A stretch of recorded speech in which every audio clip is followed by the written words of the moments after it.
Aleluia. Nós agradecemos, por tomar assento, queridos, nós agradecemos ao Senhor pela sua graça, pela sua bondade, pelo favor, pela misericórdia. Nós passamos o mês de maio falando sobre legado. Desde o Tadel, encontro de líderes, falamos sobre o legado. E todo mês, cada semana, cada domingo, falando sobre legado. A nossa conferência foi sobre legado. E quando chegou essa semana, na segunda-feira, eu recebi um texto do Arão, onde ele escrevia: o legado não pode morrer.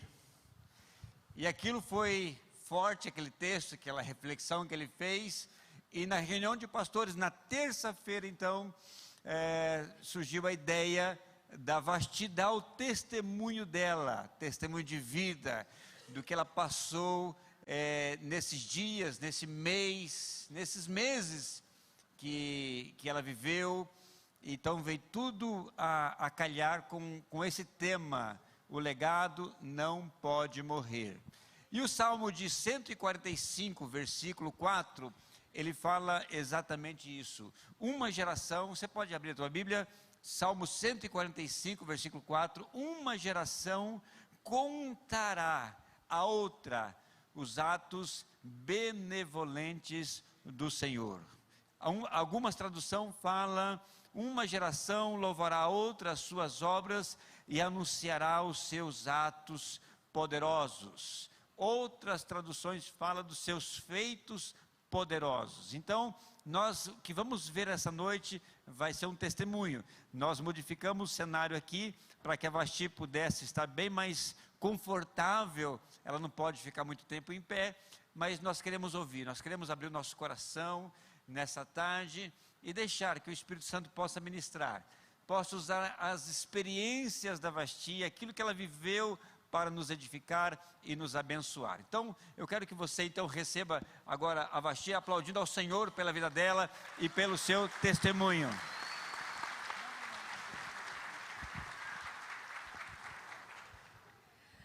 Antes de falar qualquer coisa, eu quero dar toda a honra, toda a glória, todo o louvor, adoração e ação de graças ao Senhor.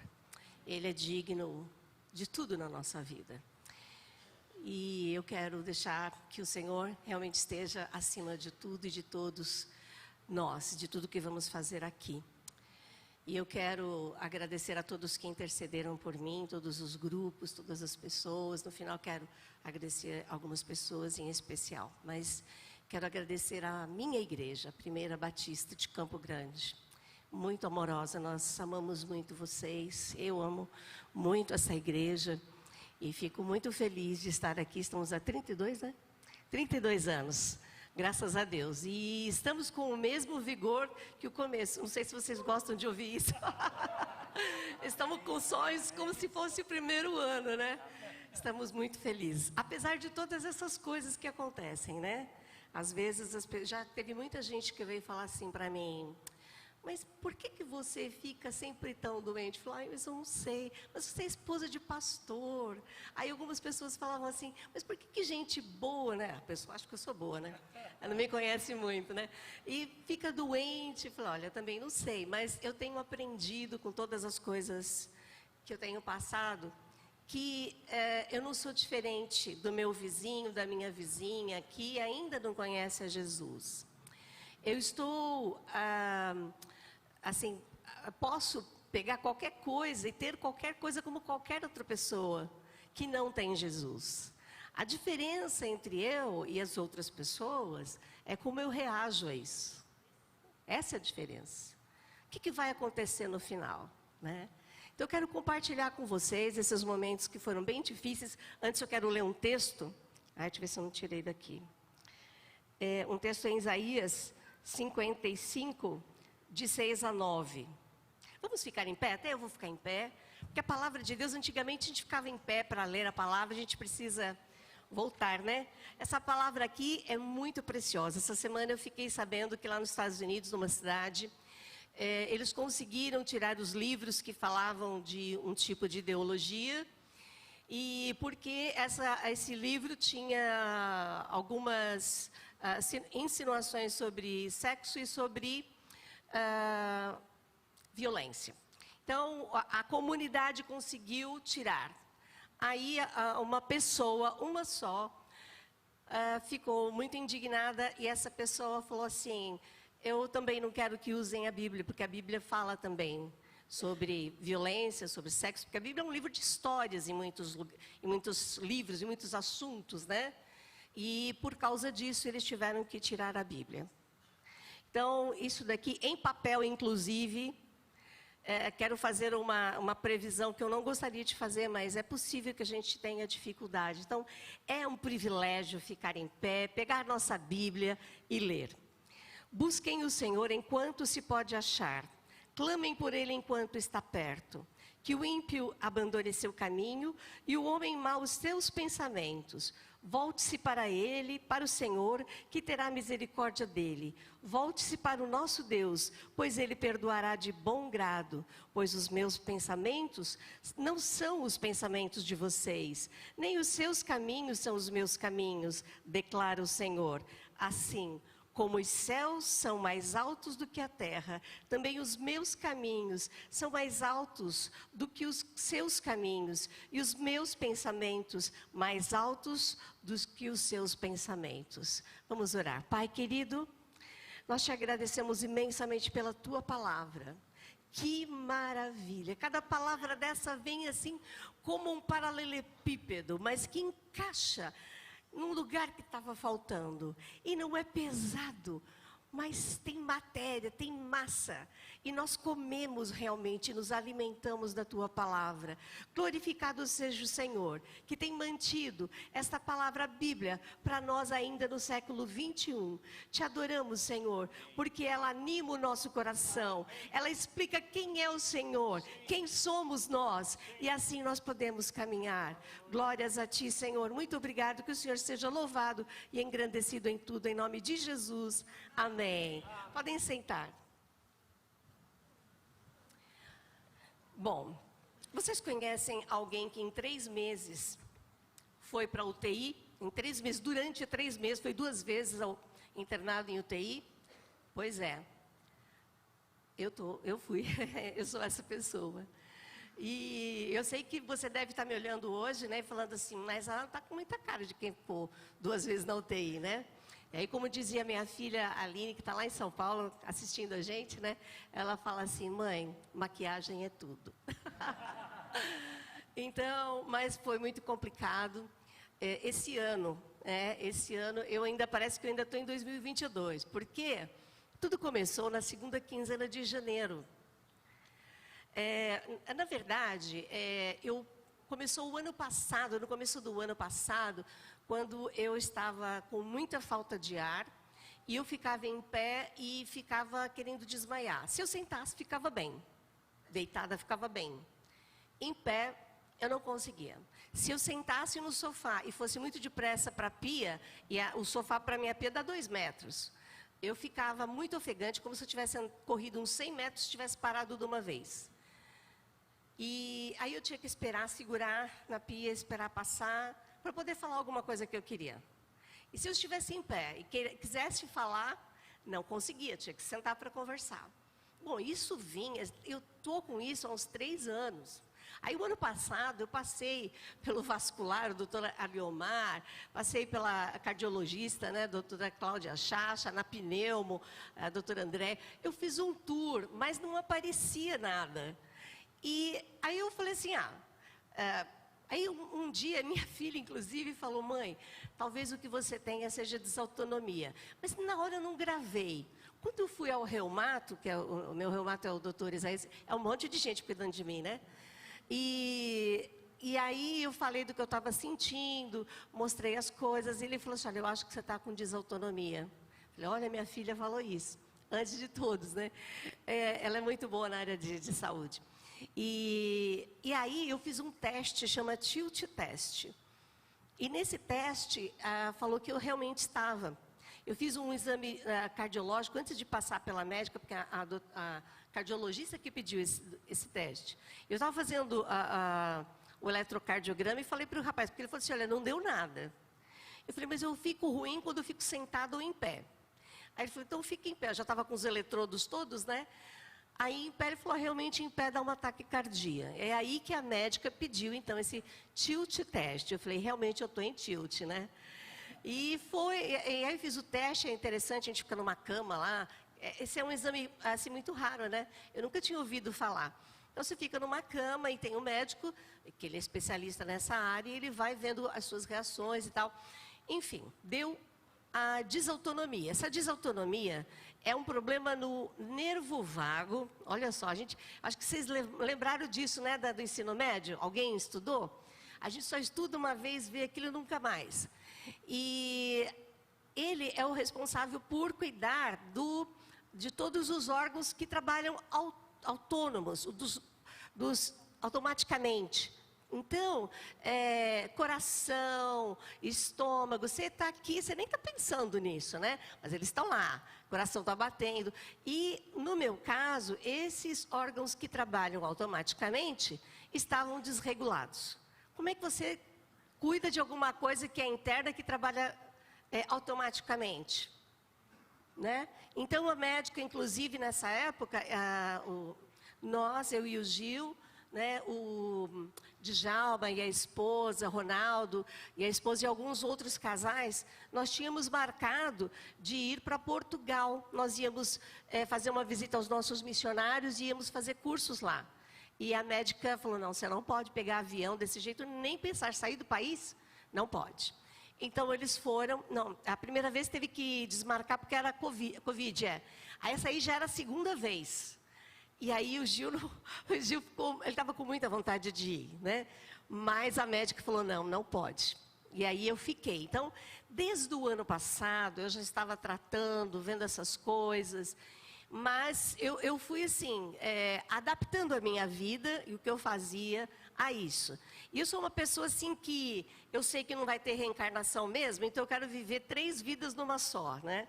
E acabo fazendo coisas demais. E aí, quando foi esse ano, então já estava vindo com essa dificuldade de respiração, de ficar em pé, desde o ano passado que ficou mais forte. Aí, na segunda quinzena de janeiro, eu comecei a sentir uma coisa assim, dentro de mim. Quando eu pensava em Portugal, e às vezes o Gil falava, você já arrumou isso, já viu aquilo? Aí eu pensava, Portugal, não. E era uma coisa dentro de mim que eu não conseguia explicar. Não tinha explicação. Eu só sentia que eu não devia ir para Portugal. E eu sentia, quando eu fechava o olho, eu sentia como se fosse uma névoa preta, assim, uma fumaça preta na minha frente. E não. Eu falei, não adianta eu falar para o Gil, nós vamos ter que... Estou sentindo um negócio que a gente não deve ir para Portugal. Isso é Deus que está falando para a gente ir. Mas eu não tinha nada de concreto. Então, eu não contei para ele. Eu contei só para a minha equipe, lá do Ministério Infantil.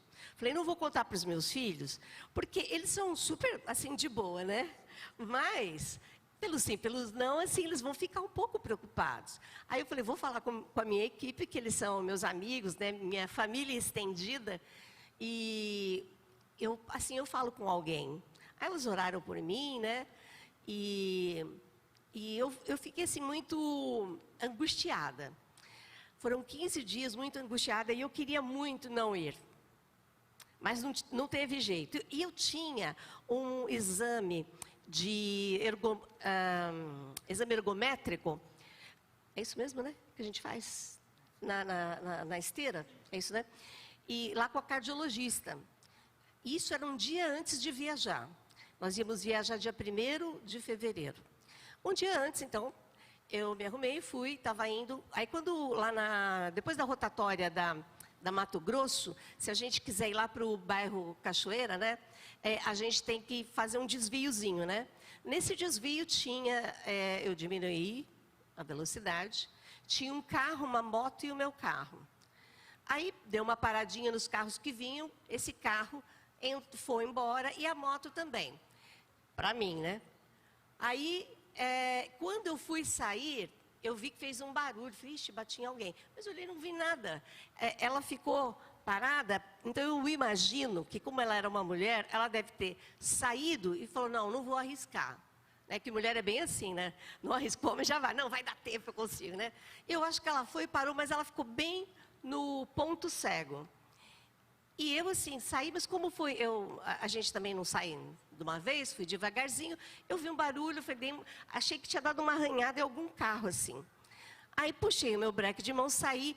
A moto daquela moça começou a virar. Eu segurei a moto, ela estava em pé na moto, e na hora que eu saí do carro, ela começou a perder o equilíbrio e ela ia cair no chão. Então eu segurei a moto, mas não deu para segurar ela já estava indo e caiu ali. Na hora que ela caiu, o pé dela ficou um pouco preso, assim, né? Mas foi uma coisa assim, bem câmera lenta, né? Câmera lenta. E aí ela caiu. E aí pronto, né? Para tudo. Aí veio lá um motoqueiro. Você sabe que quando você faz qualquer coisa com um motoqueiro, vem motoqueiros do mundo inteiro, né? Ali. E aí eu falei assim, eu até pensei, mas você se machucou? É que foi tão devagar. Eu fiquei quieta, porque eu falei, se eu falar qualquer coisa, eu vou apanhar aqui, né? Bom, chamaram ambulância, chamaram polícia, chamaram bombeiro, parou tudo aquilo lá. Eu não sabia onde enfiar minha cara, né? E estou lá, falei, mas gente, um dia antes de viajar me acontece uma coisa dessa, eu sou super cuidadosa. Bom, tive que ir com ela lá para a Santa Casa, mas graças a Deus ela estava tão bem. Ela só ficou muito, assim, ela ficou muito assustada. E eu reconheço, eu não acho ruim dela ter ficado assim.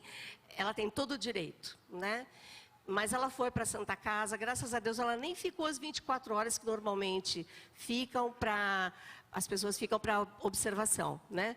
No mesmo dia ela teve alta. A gente pagou algumas coisas que estragou a moto, assim, arranhou e tal, e ficou tudo bem. Mas é horrível isso, é horrível, né? Quem já passou? Então eu já fui com esse, né? Mais uma coisa, falei, meu Deus. Aí não fui também fazer o exame ergométrico lá na cardiologista. Não deu. Fizemos as malas e fomos para Portugal.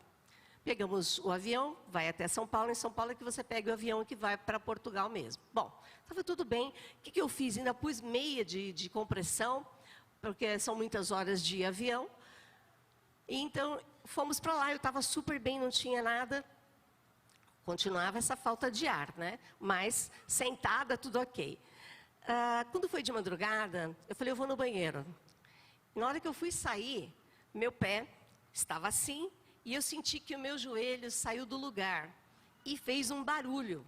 Falei, na hora eu sabia que era coisa séria, por causa do barulho estranho, né? E fui mancando para o banheiro, voltei. Eu sei que cheguei lá em Portugal mancando, fiquei 2 dias sem andar. O Gil tinha que me levar assim, porque esse pé não punha no chão. Eu gritava de dor. Falei, o que eu vou fazer? Portugal. O euro vale a R$6. Então, tudo vezes 6. Nós tem que ter, né, para você fazer uma viagem para fora do país, você tem que ter um seguro de viagem. Porque se você ficar doente lá, precisa pagar. Mas, mesmo assim, nós tínhamos, estava tudo certinho. Mas eu fiquei com medo de falar para o Gil, me leva para o hospital, porque eu falei, o seguro não vai dar conta, e aí? Eu falei, não, vou tomar anti-inflamatório, e quando eu chegar no Brasil, eu vejo. Eu tomei 13 dias de anti-inflamatório, 2 vezes por dia, isso é péssimo, não façam isso nunca. Não façam. Não tomem anti-inflamatório, só se o médico mandar. E se você tomar 5 dias, acabou, isso acaba com o rim. Mas o que eu ia fazer fora do país? Tomei 13 dias. Nos últimos dias, eu vi que o meu rim estava horrível por causa da urina. Estava preta como essa calça aqui. Eu falei, acabei com o meu rim. Conversei com algumas pessoas e falei, olha, realmente você podia ir para a hemodiálise. Por quê? O que aconteceu?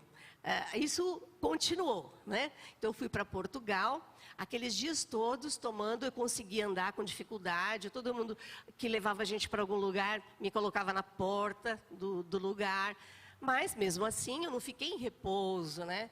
Bom, voltei, eu falei para o Gil, não tem condição de eu ficar andando dentro dos aeroportos, principalmente os aeroportos internacionais, são enormes, não tem condição. Eu vim de cadeira de rodas, em todos os aeroportos que a gente parou, era cadeira de rodas até chegar aqui em Campo Grande. Aí eu cheguei, estava com muita dor, mas tudo bem, estava tudo ok. eu tinha que fazer a revalidação da minha carteira de motorista. Aí, o que aconteceu? Quando eu cheguei, fui aqui no shopping, né, Campo Grande, eu fui sozinha e no fim meu joelho saiu totalmente. Eu caí, tive que ir para a cadeira de rodas no shopping. Aí o Gil foi, me pegou e fomos no lugar certo, que é o lugar do Detran, no shopping dos IPs, né? E aí é claro que o médico falou assim, olha, sinto muito, mas não posso fazer a sua revalidação. Eu estou sem carta, não estou podendo dirigir desde o começo do ano. Porque eu fui lá de cadeira de rodas. Você acha que o médico ia deixar? Ele falou, desse jeito? Eu falei, não, moço, mas eu só virei o joelho agora. Ele falou assim, não, só com o laudo do médico. Bom, eu estava olhando para o meu joelho. Só que eu e o Gil pegamos gripe nessa volta. Aí o que aconteceu? Eu estava olhando o joelho. Então, eu fui naquela semana que a gente chegou, que foi de 13 de fevereiro que a gente voltou. Aí eu estava olhando para o joelho e da gripe eu não olhei muito, mas depois de uns 2 dias o Gil já não estava mais tossindo, nem espirrando. E eu piorei assim, foi um foguete. E eu até acho que eu tive a influenza. E eu fiquei com o peito doendo muito e as costas. Então, quando eu tossia, tinha que segurar. A dor era muito forte, a asma ficou muito forte. De longe dava para ouvir o tac, tac, tac, tac, tac, assim, que faz o barulho, né? E quando você respira, eu fiquei muito ruim. Mas estava cuidando não achei que fosse ficar tão ruim. E a doutora Andréa tinha me deixado já uma receita se eu tivesse crise, né? Então, eu já estava tomando aquilo lá, eu falei, vou melhorar. Mas eu não melhorava, isso foi, naquela semana eu fui, na quinta-feira eu fui no Detran, na sexta eu estava péssima, no sábado apareceu a conjuntivite. E eu tinha que fazer uma prova lá para a pós que eu estou fazendo, quem disse? Falei, vou tirar 0, depois eu explico, pego um atestado. Eu não enxergava. Falei, deve ser. Na hora que eu olhei no espelho, eu falei, parece conjuntivite. Falei, mas em uma semana ficar tão ruim de ter conjuntivite. Falei, minha imunidade deve estar lá embaixo. Né? Com tanto anti-inflamatório que eu tomei, né? Já viu. Desregulou tudo. Aí na segunda-feira eu confirmei no oftalmo, né, a doutora Cláudia e o doutor Antônio Eduardo, muito queridos. É conjuntivite mesmo. Na terça, eu falei, não dá. Eu vou lá no Proncor. A doutora Andréa, minha pneuma, mas ela estava viajando. Era terça de carnaval. Aí peguei e fui lá. Eles falaram assim, olha, fiz os exames. Eles falaram, você está com 260 de PCR. E o máximo é 5 nos exames de laboratório, né? Tem gente que fala que até menos que isso. E já me disseram que isso já poderia desencadear, se eu não fosse lá, uma infecção generalizada. Né? E, bom, aí ele falou assim, olha, você vai ter que ser internada. Eu falei, então precisa ir em casa, buscar as coisas. Não, você vai ter que pegar as suas coisas e ir direto para o hospital agora. Mas eu não estou preparada. Ele falou, não tem condição, você não sai daqui, você vai direto para o CTI. Fiquei no CTI uma semana, voltei. Aí eu perguntei, porque tinha o casamento do Felipe Breder, nosso sobrinho, né? E eu não estava assim querendo ir, porque eu fiquei com medo. Ele falou, não, pode ir, só tomar cuidado, tal. Fomos para lá, voltamos. E eu senti assim, que eu não estava assim, boa de tudo, né? Aí nós tivemos, aí já era fevereiro, o Gil tinha um congresso dos Gideões. E ele ia fazer, ele era o preletor. Então, era na sexta-feira, ele ia fazer a abertura, eu fui com ele. E tinha uma orquestra, e eles estavam tocando, antes de começar, essa orquestra ficou tocando. Eles tocavam músicas de adoração. E aí eles estavam tocando, e eu fiquei adorando a Deus, e eu gosto muito de adorar a Deus. Eu descobri que a adoração é a única coisa que você faz aqui e faz na eternidade. O resto você deixa aqui. O resto, a única coisa que você faz aqui e faz lá é a adoração. E a adoração põe Deus no lugar dele e você no seu. É maravilhoso. A gente canta muita coisa, às vezes eu fico pensando, será que eu tenho vontade, o pessoal está cantando aqui, dá vontade de subir e falar assim, pessoal, gente, isso é grande demais. Esse Deus é grande demais. Olha o que a gente acabou de cantar, olha que frase, olha que nós estamos falando de Deus. Então isso é muito forte para mim. E eu estava cantando e eu chorava. Estava me controlando, porque a vontade era abrir o berreiro. Eu estava amando aquele momento. Aí, de repente, eu senti Deus me mostrando um caixão. E, assim, ele estava cortado na diagonal, assim, porque tinha uma sombra nessa diagonal. Eu só via só esse cantinho aqui. Ele estava vazio naquele lugar e tinha duas mãos fazendo assim.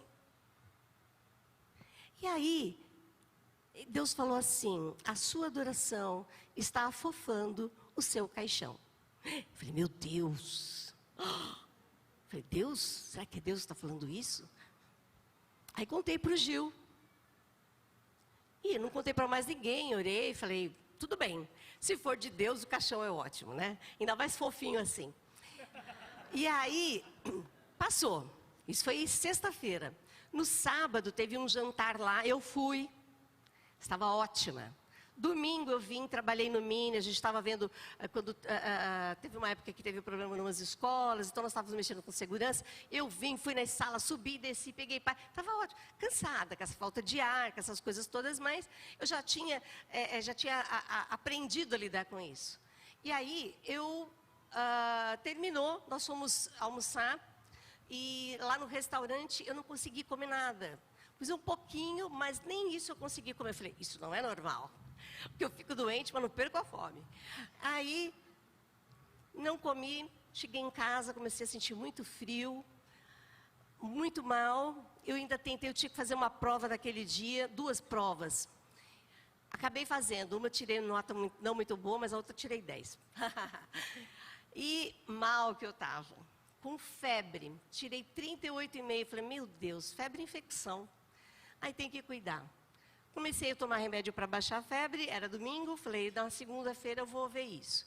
E a Emily falava assim, mãe, você já viu a sua saturação? Ah, não, filha, mas eu vou ver. Aí na segunda, mãe, você já viu a sua saturação? Não, filha, eu esqueci, mas eu vou ver. Não fiz. Na terça, mãe, você precisa ver a sua saturação. E eu já tinha tomado os remédios, estava um pouco melhor. Aí, quando foi à noite, eu já ia dormir e falei, ai, meu Deus, não vi a saturação, a Emily vai me ligar. Aí, fui lá e medi. Quem já teve Covid sabe, aquele aparelhinho que você põe no dedo para ver como está seu batimento cardíaco e a respiração, né? Como que está. Na hora que eu coloquei, estava 76. Falei, meu Deus. Com 82, eu fui internada com Covid. Com 82, você não pode ficar sem internação. Estava com 82, agora estava com 76. Falei, o negócio é sério. Aí fiquei. Mando para médico ou não mando? Tirei foto, né?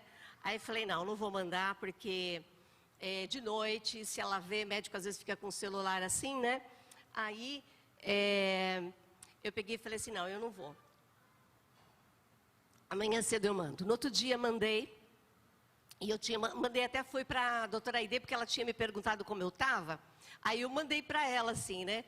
Aí ela falou assim, agora você vai lá para o centro radiológico, já falei com o médico você vai passar na frente de todo mundo, vai te fazer uma tomografia com contraste, uma angiotomografia com contraste, para ver isso daí. Aí eu fiz, na hora que eu saí de lá, aí o Gil estava do lado de fora e me abraçou. Aí, na hora que eu quis sair, ele não deixou. Eu falei, aconteceu alguma coisa. Alguém da família morreu, alguém está muito mal. Aí eu falei, o que foi? Ele falou assim, você está com embolia pulmonar. Aí eu falei assim, quem que está com embolia pulmonar? Eu estou com risco de ter? Não, você está. Tem chance de ter? Ele falou, não, você está com embolia. Eu falei, eu estou com embolia? Mas eu estava assim, nem eu estou aqui para vocês. Eu falei, como que eu estou com embolia pulmonar? A doutora Aide falou para você ir agora para a Unimed que você vai ser internado. Eu falei, não, de novo. E eu não fiz minha mala. Eu acho que agora eu vou fazer assim. Toda vez que eu for no médico, eu vou ter uma malinha no porta-mala. Vai que eu sou internada de novo, né? Pelo menos eu estou com meu caderno de desenho, com meu computador lá dentro, que nem eu fiz. No Covid eu fiz isso. Deu tempo, eu estava em casa, quando me falaram que ia ser internada, eu fiz uma malinha que parecia que eu ia para um resort.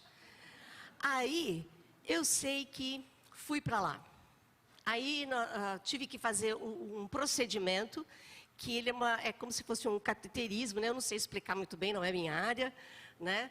Mas é um procedimento, eles cortam aqui na virilha a veia cava, né? E aí colocam um catéter para tirar onde tem os êmbolos, né? Os coágulos. E aí eles disseram que eu tinha um bem sério aqui atrás. Onde?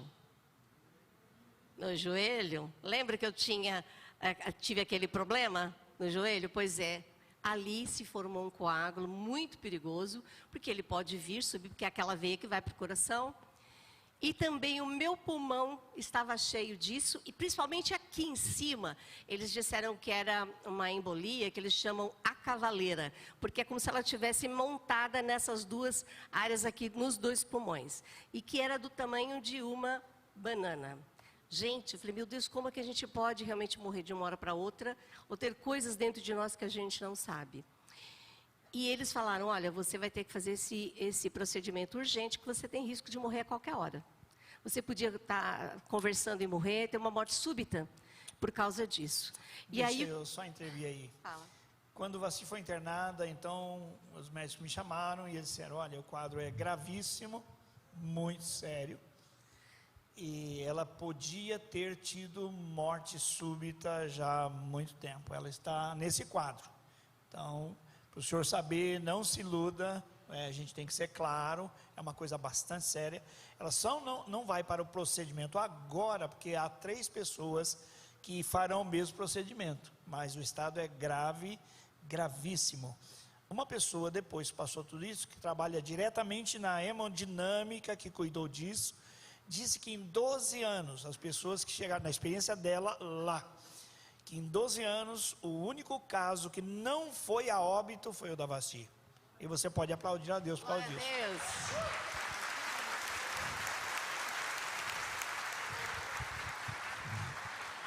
Pois é, aí eu fui internada, fiz o procedimento, é bem dolorido. Eu falei assim, vamos sedar, né? Sedar? Vamos, eu fiquei acordadíssima lá. Que eu tinha que ajudar, eu tinha que inspirar, expirar. Na hora que eu expirava, é que eles colocavam. E dói muito, porque cortou, né? Aí no outro dia, eu tive que fazer na outra perna. Então, foram dias bem difíceis, eles fizeram os curativos, minha perna ficou amarrada 2 dias lá na cama, e eu não podia mexer, porque eu podia colocar em risco a minha vida. Então, foram dias bem complicados, onde você acaba vivenciando a morte muito de perto. Porque eu saí de lá e eles falaram, olha, ainda tem risco, você precisa tomar cuidado.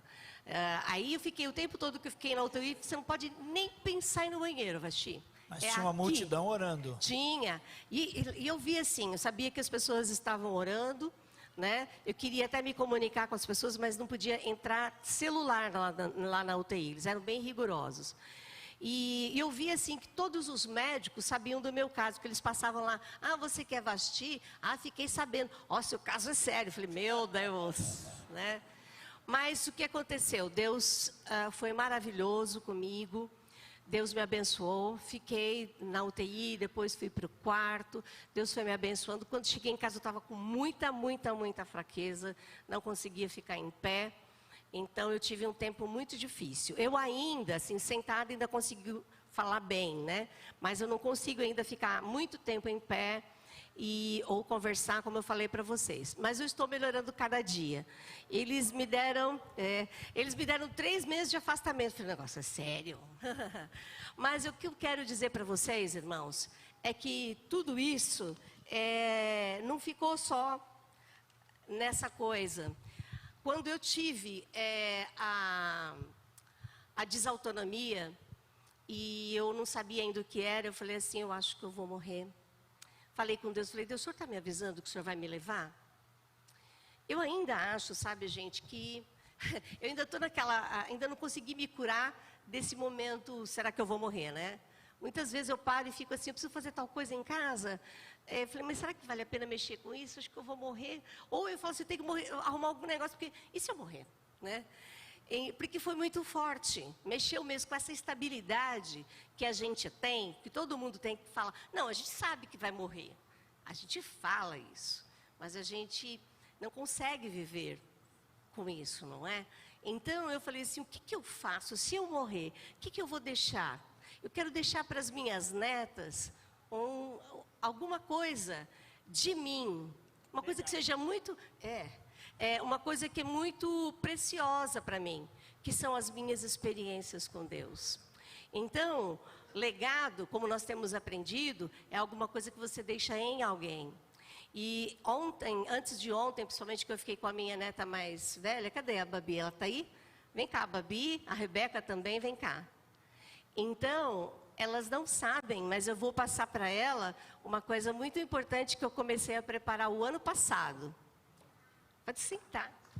Pode sentar ali. Isso. Vem aqui as duas agora. A vovó quer passar para vocês esse caderno aqui. Eu comecei a escrever. Pode ser até que ele vá se tornar futuramente um livro. Mas a dedicatória é para as minhas netas. As outras duas não puderam vir, mas é para as minhas 4 netas. Aqui está a vida da vovó com Deus. Todas as minhas experiências, as coisas que Deus falou para a vovó. A minha experiência de conversão está aqui. Sim, eu mandei comprar o caderno para mim, né? Para escrever isso aqui, não foi assim à toa, foi com esse objetivo. Então tem a minha experiência de conversão. E a primeira vez que o Espírito Santo falou comigo, porque o Espírito Santo fala conosco e fala com você. Olha, gente, eu tenho mais de 50 situações claras que Deus falou comigo. E Deus falou comigo em muitas situações. A primeira vez foi quando eu estava muito brava, meu pai era muito exigente, e eu queria ser cantora e atriz, porque eu fazia muito isso na igreja. Hoje vocês nunca me viram cantar, mas a minha vida sempre foi cantar, a minha, do Gil. E eu queria ser atriz. E meu pai não deixava, imagina, naquela época, né, meu pai era diácono. E eu estava andando lá na primeira igreja de São Caetano, tinha uns 13 anos. Eu estava andando, eu lembro do lugar que eu estava andando e o Espírito Santo, e eu sei lá, conversando, né? Porque meu pai é isso, meu pai não deixa, meu pai não sei o que lá, porque eu queria fazer isso, ele não deixa. Aí o Espírito Santo falou assim para mim, mas você é perfeita? O dia que você tiver seus filhos, você vai dar uma educação perfeita? Falei, é verdade, mas eu vou querer ser melhor que o meu pai. Aí eu falei, e o meu pai quis ser melhor que o pai dele. Aí eu vi que o meu pai, apesar de tantos erros, ele ainda estava querendo ser melhor que o pai dele. Acabou a minha crise com meu pai. Acabou. E aqui, Deus fala muito comigo. Então tem experiências maravilhosas. Do dia que eu estava andando, ia para o Colégio Batista, passou um passarinho assim, pegou uma comidinha e foi embora. E eu estava adorando a Deus, porque eu falei, é perto, eu estou indo a pé. Eu vou aproveitar para adorar a Deus. Deus, te adoro. Estava orando, né, na minha mente. Na hora que eu vi o passarinho, o Espírito Santo falou, é assim que eu cuido dos meus. Eu falei, é mesmo, o Senhor mostra onde está o emprego, mostra onde está namorado. Deus mostra, Deus cuida até dos passarinhos. E coisas desse tipo, de Deus falar assim, olha, o que você sabe, tem muito mais além do muro. Tem experiências maravilhosas aqui. Quando eu contei, não dá para contar para vocês, que já o tempo já está muito, mas está muito interessante. Uma outra coisa que Deus me falou uma vez foi sobre a mesa de Jesus na ceia, que essa mesa cresce. Desde o dia que ele ficou com seus discípulos, essa mesa continuou crescendo. Porque cada discípulo que aceita Jesus, quando faz a ceia, senta perto dele. Eu tenho orado para que a ceia não seja um ritual para mim, né? Eu fico sentada, eu não fico aqui em cima, mas a ceia não pode ser um ritual. A gente tem que buscar, Pai, o que o Senhor quer falar hoje para mim na ceia? E Deus me falou isso. Todos estão sentados nessa mesa que começou lá na Palestina. Então, coisas desse tipo, muito diferentes, e que depois eu vejo, isso tem um fundamento bíblico, é o Senhor. Certa vez eu falei que estava orando e eu senti que eu tinha um cordão umbilical que ia lá para o céu. E ali eu sou alimentada por ele. Olha, é muito lindo. Então eu quero passar para vocês. Esse é o legado da vovó, tá? Se isso aí virar um livro, lá nas primeiras páginas, está falando assim, eu dedico esse livro às minhas netas, para que elas aprendam e tenham o Senhor como o amigo, porque o Espírito Santo é o nosso amigo, né? E o tema do livro, o nome do livro vai ser Meu Amigo, o Espírito Santo. Glória a Deus, glória a Deus. Fique em pé e aplauda o Senhor. Eu só quero agradecer a minha equipe, a minha equipe maravilhosa. Amo vocês, vocês sabem que eu amo. A Roseli, o Desir, vem aqui na frente. A Tati. Eu convidei as minhas médicas, mas eu sei que médicos têm muitos compromissos. Doutora Andréia, Leomar, a doutora Cláudia Chacha, a Aide, a Andréia, todos são, doutor Isaías, falei, o Leomar. Se estiverem aí, podem vir aqui à frente. Sou muito grata, Deus levantou essas pessoas para cuidarem de mim. Olha, eu não podia abrir a boca, às vezes eu falava assim, nem vou ligar para a médica, nem vou falar para ela que eu tive esse sintoma, porque ela vai parar o que ela está fazendo, vai vir aqui para me cuidar. Então eu fazia assim, e eu sei que é Deus que faz isso. Então, eu sou grata a Deus. Eu não sei quanto tempo o Senhor tem para mim de vida, mas eu quero fazer o melhor. Eu quero continuar o que eu estou fazendo, não só passar para as crianças, mas eu quero passar para as gerações seguintes. Eu tive um trabalho muito grande para discipular meus filhos. Como vocês. Pensa que é fácil? Não é fácil, não. Eu sei o quanto custa você trabalhar o dia inteiro, tá morto de cansado, aí você vai fazer cultinho com o seu filho, dá vontade de falar, não, hoje eu só vou orar. Não é? Isso os que oram, né? Eu sempre conto que uma vez, eu estava dando uma madeira para o Yuri, né? E as meninas, eu deixava assim a meia luz, para elas irem dormindo. Olha só. Isso era para elas irem dormindo. Aí eu começava, então, Davi, não sei o que lá. Daí a pouco eu ficava assim, blá, blá, blá. Que é isso, mãe? Eu tinha dormido. Dando uma madeira, eu estava falando dormindo. Aí elas me acordavam, o que é isso, mãe? Então, a gente educar os nossos filhos, fazer cultinho, fazer o discipulado, toda hora, você viu esse filme, você viu esse desenho, não é bom para você. São coisas difíceis, mas nós temos que passar para a geração seguinte. E você que é avô, você não está aposentado. Você tem que cuidar da outra geração também. Vocês sabem que os netos gostam da gente, eles olham para a gente com uma autoridade, eles nos dão uma autoridade sobre a vida deles. O que você fala para um neto, ele acredita. Aproveite e fale de Jesus para essa geração.